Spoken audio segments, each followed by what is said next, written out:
सिद्धाणं नमो सिद्धाणं नमो ऐरेयाणं नमो अज्ञायाणं नमो लोये सब्बसाहुरं। पंच परमेष्टि भगवान की अनंत आनंद सिद्ध परमेष्टि भगवान की एक हजाराण देवादिदेव शांतिनाथ भगवान की आचार्य भगवान अमृतचंद्र अभिषेण स्वामी की आचार्य भगवान विद्यासागर जी महाराज की आचार्य भगवान विशुद्ध सागर जी महाराज की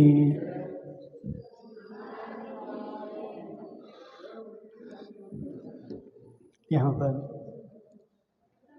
परम पुराण चल रहा है अपना, और जिसमें अपनी चर्चा चल रही थी कि मथुरा के राज्य में महामारी फैल चुकी थी, और जैसे वहाँ महामारी फैल गई, शत्रुघ्न ने अपने पूर्वज पूछे तो उनके पूर्वजों की चर्चा चल रही थी कि वो एक कुलंधर नाम का ब्राह्मण हुआ था और वहाँ से तप कर करके स्वर्ग में गया था, और फिर वहाँ से मर करके वह मथुरा में ही एक चंद्रभद्र नाम के राजा हुए। तो उनकी एक रानी थी धारा। उस रानी के 3 भाई थे और 8 पुत्र थे। धारा रानी के 3 भाई थे और 8 पुत्र थे। और उसी राजा की एक दूसरी रानी थी कनक प्रभा।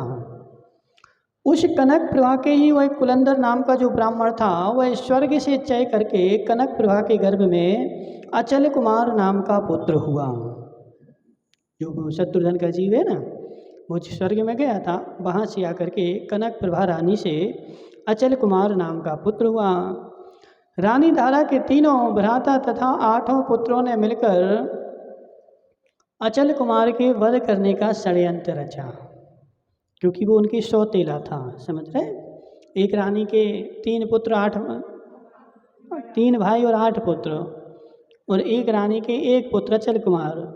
और यह जो अचल कुमार था वो सर्व गुण संपन्न था। उसके पास बुद्धि थी, विवेक था, कलाएं थी और राजा बनने के योग्य था। तो ये जो 3 पुत्र क्या सोच रहे थे कि यदि ये जीवित रहेगा तो हमें राज्य नहीं मिलेगा और हम राजा नहीं बन पाएंगे। तो उन्होंने षड्यंत्र रचा, इस अचल कुमार को ही मार डाला जाए, और जे मर जाएगा तो हमारा आगे का रास्ता सही हो जाएगा। तो उन्होंने उसको मारने का प्रयत्न किया। और जब कनक प्रभा को पता चला कि यह हमारे पुत्रों को मारने के लिए तुले हुए हैं, और ये 8 और 3 11 हैं, समझ रहे? और हमारा पुत्र कितना है? 1 ही है, तो आज नहीं तो कल मारा ही जाएगा। इसलिए कनक प्रभा ने अपने पुत्र को वहाँ से भगा दिया, तुम यहाँ से चले जाओ, कहीं दूसरे गांव में रहना, यहाँ नहीं रहना, ताकि प्राण तो बचे रहें। कम से कम पुत्र दूर जाए तो चला जाए, लेकिन प्राण तो बच जाए। तो उस उद्देश्य से उन्होंने उसको दूसरे नगर में भेज दिया, और दूसरे नगर में चला गया, और वहाँ वह खिन्न चित्त होकर के यत्र तत्र भ्रमण करने लगा। छोटा सा बच्चा, कोई बड़ा तो था नहीं, अभी छोटा ही था, 10-20 साल का होगा। अब यहाँ वहाँ वो भटक रहा है, यत्र तत्र भटक रहा है, और खेद खिन्न हो रहा है। भटकते भटकते वह कौशाम्बी नगरी में जा पहुंचा, और वहाँ पर बाण विद्या में पारंगत विशाखाचार्य पर विजय प्राप्त कर विशेष प्रतिष्ठा कराई। चूँकि वह छोटा भले था लेकिन पुण्य आत्मा था, तो पुण्य आत्मा होने के कारण उसके पास सारी कलाएं थीं। तो वहाँ पर एक विशाखाचार्य के नाम के गुरु थे, जो कि धनुर्विद्या में प्रवीण थे। उसने उन विशाखाचार्य को भी धनुर्विद्या में हरा दिया, और वहाँ पर उसकी प्रतिष्ठा हो गई। प्रसन्न होकर वहाँ के राजा ने अपनी कन्या इंद्रदत्ता का विवाह अचल कुमार के साथ कर दिया। देखा किसने किया बताओ? भिखारी ने नहीं। ये अनिल सेठ वहाँ क्यों बैठे? अनिल सेठ यहाँ बैठो मैदान में, तुम तो सेठ हो, तुम्हें तो आगे बैठना चाहिए। तो सेठों को अलग से पाटा लगाना चाहिए, तीनों का, समझ रहे? लगना तो चाहिए, नगर के सेठ हैं। तो अचल कुमार जो था उसकी शादी हो गई। किसकी कन्या थी? तो राजा की कन्या के साथ। क्यों हो गई? क्योंकि पुण्य आत्मा जीव है। पुण्य आत्मा होता है, जहाँ भी जाता है वहाँ पे प्रतिष्ठा पाता है, और पापी जीव होता है तो अपने घर वाले ही नहीं पूछते। पाप के उदय में बसंती लाल जी तुम घर वालों से कुछ बोलोगे तो लोग बोलेंगे डोकरा शांत बैठो, समझ रहे। और यदि पुण्यात्मा होगे तो जहाँ भी तुम जाओगे तुम्हें वहाँ ही प्रतिष्ठा प्राप्त होगी, सब कुछ प्राप्त होगा। तो वह घर से भगा हुआ अकेला वाला घूम रहा था और राजा ने उसकी प्रतिभा देखी कि यह गुण संपन्न है, तो राजा ने अपनी बेटी उसको दे दी। यानी राजा ने अपनी बेटी की उसके साथ विवाह कर दिया, उसकी शादी हो गई। और शादी होने के बाद वह उसी राज्य में रहने लगा और पुण्य के उदय से उसको उस राजा की सपोर्ट मिल गई ना, तो उसने क्या किया, अन्य राजाओं के ऊपर चढ़ाई करके अन्य राजाओं पर विजय प्राप्त कर ली और 2, 4, 6, 10 जगह का राजा बन गया, समझ रहे हैं। अन्य राजाओं को हरा दिया और राज्य प्राप्त करके अनेक देशों पर विजय प्राप्त कर अचल कुमार अब जब अनेक देशों का राजा बन गया तो अब उसको अंदर में ठनक उठी कि अब मुझे फिर जाना है, कहाँ, मथुरा। तो वह अनेक देशों पर विजय प्राप्त करके पुनः मथुरा लौटा और उसी वह वापिस आया और मथुरा के बाहर उसने डेरा जमाया और डेरा जमा करके मथुरा के जो राजा थे कौन बन गया था, तो वह जो 3 थे ना उस रानी के पुत्र, उसमें से एक राजा बन चुका था। और उसके जो नहीं 3 नहीं थे 8 थे, 3 तो भाई थे 8 पुत्र थे, तो उसमें से जो एक था वो राजा बन गया था और 3 जो भाई थे वो मंत्री अंतरी संतरी बन गए थे। तो उसने अचल कुमार ने उन सब के ऊपर चढ़ाई करी, तो मथुरा के बाहर रह करके उसने उनको समाचार भेजा कि हम तुमसे युद्ध करना चाहते हैं। वहाँ से भी सेना आई, 1 दिन युद्ध हुआ, 2 दिन हुआ, 3 दिन हुआ, घनघोर युद्ध हुआ और फिर उनको पता चला कि ये कौन है, तो यह मथुरा का राजा अचल कुमार ही है, हमारे ही पिता का बेटा है और यह जो है महाबलशाली है। और जैसे ही उनको पता चला तो वह तीनों के तीनों भाई और 8 के 8 भाई और तीनों मामा उनके, ठीक है, सबके सब मथुरा छोड़ करके भाग गए। और वैसे ही भागे तो उसको जो है अचल कुमार मथुरा का राजा बन गया। ठीक है, आ रहा, समझ में नहीं आ रहा है? अचल कुमार फिर से मथुरा का राजा बन गया। वन में भटकते समय अचल कुमार के कष्ट का संगी उसका अप नामक एक मित्र, जब अचल कुमार घर से भागा था, जंगलों में भटक रहा था, तो जंगलों में भटकते भटकते एक बार उसको पैर में बड़ा सा कांटा लग गया था। और वही कांटा जब लगा तो असहनीय पीड़ा हो रही थी, तो उसके पैर का कांटा किसने निकाला, तो जंगल में एक अप नाम का व्यक्ति मिला था। क्या नाम था उसका? अप, आ और पा, अप नाम था, ठीक है। तो अप नाम के व्यक्ति ने उसका कांटा निकाला था और एक वो उससे उसकी मित्रता हो गई थी और उसने उसको एक कड़ा दिया था कि तुम कहीं भी रहो, मेरा नाम अचल है, यदि तुम्हारे ऊपर कोई भी विपत्ति आए तो तुम इतना पूछ लेना कि अब राजा अचल कुमार कहाँ रहते हैं, मैं तुम्हारी सहायता करूँगा। तो वह अप जो था वह मथुरा आया राजा की खोज में, तो वहाँ पर द्वारपालों से पूछ रहा था राजा अचल कहाँ है। तो इतने पूछते पूछते राजा अचल ने उसको देख लिया और देखने के बाद दौड़ करके उसको पकड़ लिया। देखो जी, होती है कृतज्ञता। अपने पास कृतज्ञता है कि नहीं, बोलो। जिसने मेरा कभी भी भूत में उपकार किया था, मैं उसके उपकार को भूल गया कि याद है? नहीं, बड़े आदमी बन गए तो भूल जाते हैं, गरीबों को कौन याद रखे।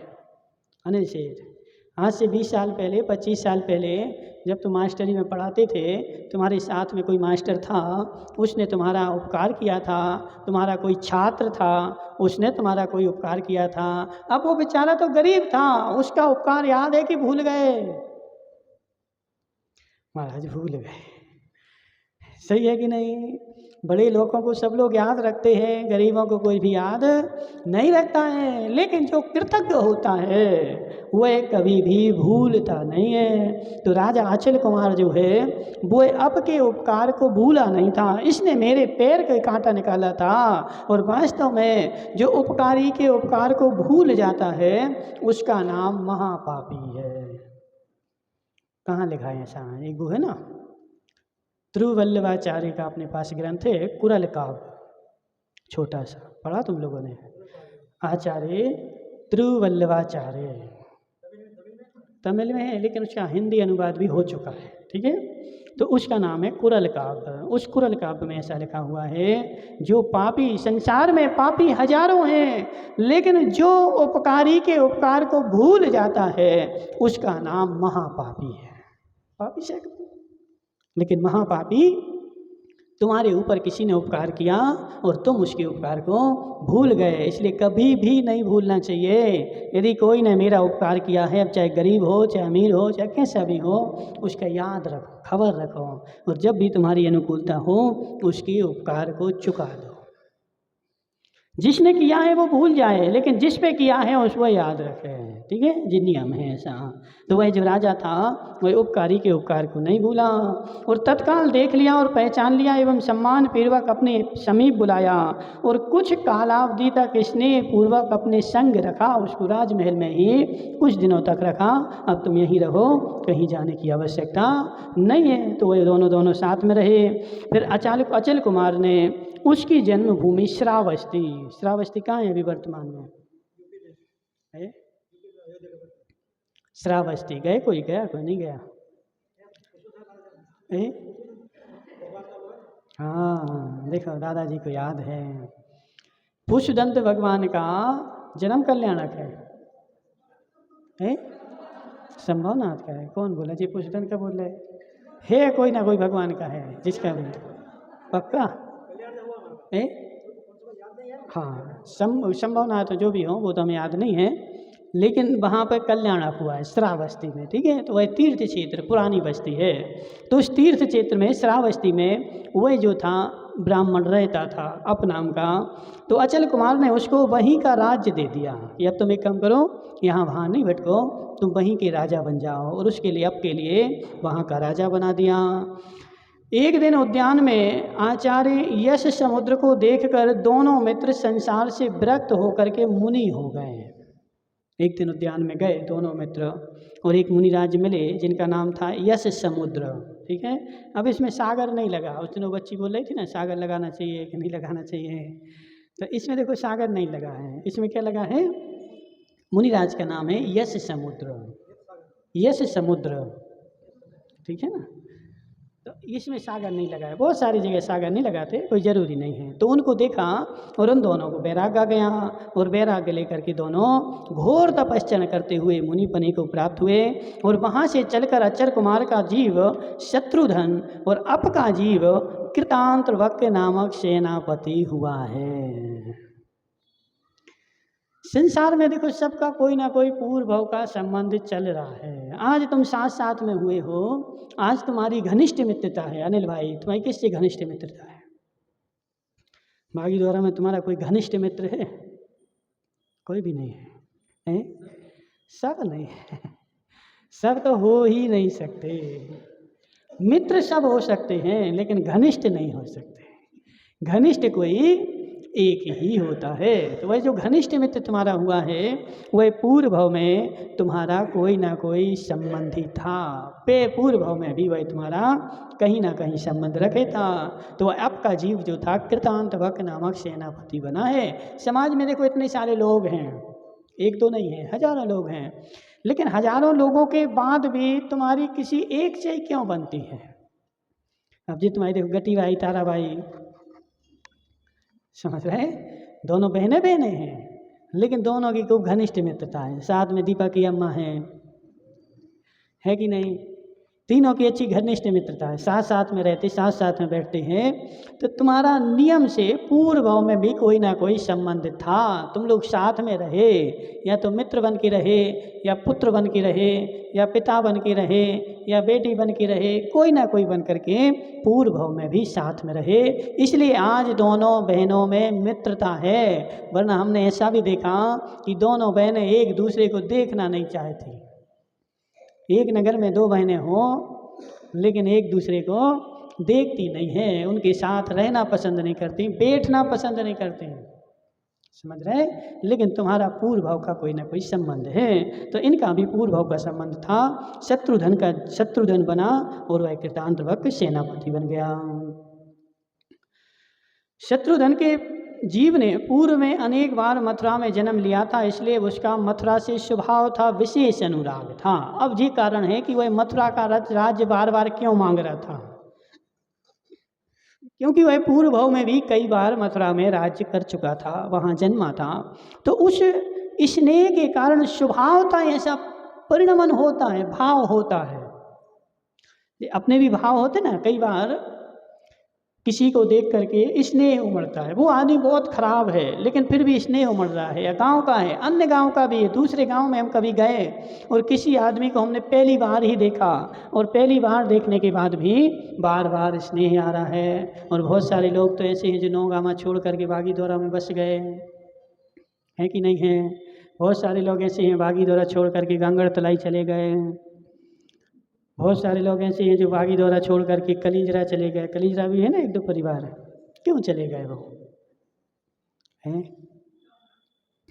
उनका उस भूमि से पूर्व भाव का कोई ना कोई संबंध था, पूर्व में उनका स्नेह था। ठीक है, तो इस स्नेह के कारण ही सब कुछ होता है। तो इस प्रकार शत्रुधन को अपने पूर्व भावों का पता चल चुका है और वह भी बैरागी होने वाला है। अब यहाँ पर मथुरा में तो रोग फैला हुआ है, तो मथुरा में क्या होगा? तो मथुरा की कहानी बताते हैं। जब मथुरा में सांघातिक मरी रोग से अधिकांश प्रजा पीड़ित होकर काल के कराल मुख में समा रही थी, तब राजा श्री नंदन की रानी धरणी सुंदरी के पुत्र, 7 पुत्र थे धरणी सुंदरी के। क्या नाम था उनका? सुरमन्यु, श्रीमन्यु, श्री निश्चय, सर्वसुंदर, जयवान, विनय लालस और जय मित्र। ऐसे नाम रखना आज के समय में। ये नाम बहुत पावरफुल हैं, सप्तऋषि कहलाते हैं। हाँ, ये जो ऋषि है ना, एक ही माँ के 7 पुत्र हैं और यह सप्तऋषि जो है बड़े पावरफुल हैं। तुम्हारे यहाँ मूर्तियाँ हैं? नहीं हैं? बहुत सारे प्राचीन मंदिरों में सप्तऋषि मुनिराजों की मूर्तियाँ होती हैं 7। समझ रहे हैं? पता नहीं, ध्यान नहीं, हमने देख एमपी में देखा हमने, बहुत सारी जगह है 7 ऋषियों की मूर्तियां हैं। जिस 7 सप्त ऋषि जैन धर्म में इनका विशेष महत्व है। ये किसके पुत्र थे? राजा श्रीनंदन और धरणी सुंदरी माता के पुत्र थे।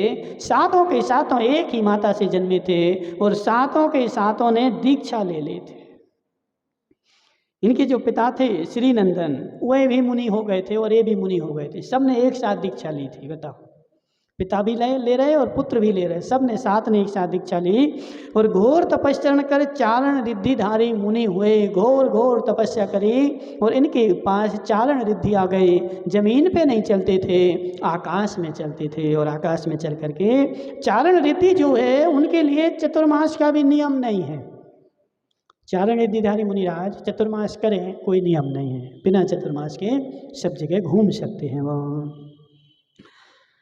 तो श्री नंदन ने तप के प्रभाव से मुक्ति प्राप्त की। उनके पिता को तो मोक्ष मिल गया और फिर 7 बचे, तो वह चतुर्मास प्रारंभ होने वाला था। इतएव वे सप्त मुनिगण मथुरा के वन में आए और बट वृक्ष के नीचे विराजमान हो गए। चतुर्मास करने के उद्देश्य से मथुरा के जंगल में आकर के एक बट वृक्ष के नीचे बैठ गए और उन्होंने चतुर्मास की स्थापना कर दी। पहले पूछना थोड़ी पड़ता था। आज के समय में समाज जाए तो श्रीफल चढ़ाए, पहले अनिल सेठ मीटिंग करेंगे, समाज से पूछेंगे।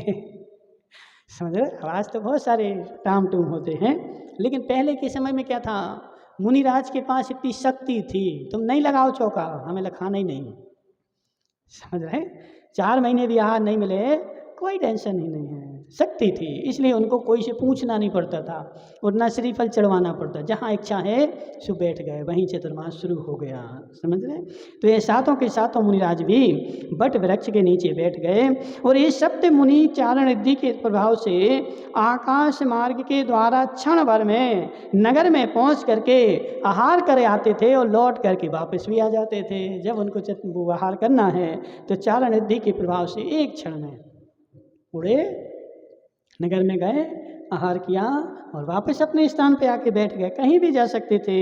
इन सप्त महामुनियों के महाप्रभाव से नगर में चमरेंद्र द्वारा फैलाए हुए मरी रोग के दुष्प्रभाव का निरावरण हो गया। ऋद्धिधारी मुनिराज, उनके शरीर से स्पर्शित वायु जिन जिनको लगी उन सब पूरे नगर के लोगों का जो रोग फैला था वह सारा शांत हो गया। यह होता है रिद्धि का प्रभाव। जहाँ दवाई काम नहीं करे वहाँ रिद्धियाँ काम करें, समझ रहे? जहाँ कोई दवाई काम नहीं करे वहाँ तप के द्वारा प्रकट रिद्धियाँ वो तुम्हारा काम कर सकती हैं। तो उन सप्त ऋषिराजों के प्रभाव से सारी मथुरा का रोग निवारण हो गया। और एक दिन वह मुनिराज गए बागी दौरा में आहार करने के लिए, समझ रहे? तो वह मुनिराज अयोध्या में चले गए थे, मथुरा के पास। और मथुरा के पास आहार चतुर्मास किया था और उड़ करके चले गए कहाँ? अयोध्या। और आहार करने के लिए एक अरह दत्त नाम के सेठ जी थे, उनके घर पर पधारे। लेकिन सेठ जी तो घर पर नहीं थे। चतुर्मास में मुनियों के बिहार से श्रेष्ठी के चित्त में कुछ संशय हुआ। वो सेठ जी घर पे नहीं थे। सेठानी ने पड़गा करके आहार दान दिया। लेकिन सेठ जी जब लौट करके आए और उन्होंने बोला कि आज तो 7 मुनिराज को आहार दान दिया हमने। सेठानी ने बोला कि देखो ऐसा चौका हो तो मजा आ जाए। सेठ को खबर नहीं है और सेठानी आहार दे दे, समझ रहे ना? और चौका लगे और 8 दिन पहले से तैयारियां करनी पड़े और फिर तैयारी करो, वो बात अलग चीज़ है। होता है ऐसा भी, ऐसा कोई ज़रूरी नहीं है। घर पे कोई भी नहीं है, 2 जने थे, सास बहू थी और सास बहू ने चौका लगा करके मुनिराज का आहार हो गया, चले गए मुनिराज। कोई ज़रूरी थोड़ी है कि गांव भर की टोकरियाँ बुलाओ फिर चौका लगाए, समझ रहे? हमारे घर में तुम लोगों ने महाराज को तो हाथी बना लिया है। महाराज है कि हाथी है? बोला नंद सेठ कौन है? महाराज को भोजन देना है, चौका लगाना है तो क्या करो? तो गांव भर की डोकरियों को निमंत्रण दो। अब वो डोकरियाँ आएंगी, फिर एक रोटी यहाँ खींचेगी, एक वहाँ खींचेगी, एक नमक डालेगी, एक तेल डालेगी। तो 25 जने आकर के एक महाराज का आहार बनाएंगे। एक अम्मा 5 लोगों का, 10 लोगों का अम्मा एक बना देती है और एक महाराज के लिए 25 टोकरियां आएंगी। सही है कि नहीं? बोलो तारा भाई, तुम कितने लोगों का भोजन बना सकती हो? तुमने बनाया ना? पहले के समय में कितने लोग थे तुम्हारे घर में? 10-10 आदमी रहे तो बनाया कि नहीं बनाया? अकेले 10 लोगों का भोजन बनाया तुमने। और आज यदि एक महाराज आ रहे हों तो सारे नगर के मोहल्ला भर को बुलाओ, काहे के लिए? महाराज का चौका लगाए। उसी में डिस्टर्ब होता है। यदि एक जने घर वाले यदि स्वतंत्रता से 2 जने व्यवस्थित, कितना महाराज खाएंगे? कोई हाथी थोड़ी है। 2 रोटी, 4 रोटी, 10 रोटी खा लेंगे, कितना खा लेंगे बताओ? समझ रहे ना? तो ऐसी भी होता है, ऐसी परिणति हो। हम लोग तो, हम जब घर में थे, मंदिर गए, कोई महाराज आ गए, माता जी आ गई, घर वालों को पता ही नहीं, पड़गा के ले आए। समझ रहे ना? घर वालों को नहीं पता है, लेकिन शोले का बनता था, शुद्ध कपड़े पहन के ही बनता था, कुएं के पानी का बनता था। तो महाराज भी आ गए तो उसमें उनका भी हो जाता है, कोई दिक्कत थोड़ी है कि अलग से उनके लिए बनाना पड़े। जितना बनाए, एक रोटी दाल सब्जी बनाई है, हो गया काम। चावल बनाया, हो गया। दूध है, बस। कोई ज़रूरी थोड़ी कि तुम 56 भोजन बनाओगे तो 56 भोजन बनाएं तभी महाराज को पड़गाएं। दाल रोटी बनाओ, पड़गा लो, कोई को पता ही नहीं। देखो वो अच्छा मज़ा आता है, समझ रहे? तुम अपने लिए दाल रोटी बनाओ, महाराज आ जाएं तो खिला दो, नहीं आए तो खा लो। अनिल सेठ दाल रोटी खाते कि नहीं खाते? खाते हो तो उसके शोले की बनाओ और पड़गाने खड़े हो जाओ।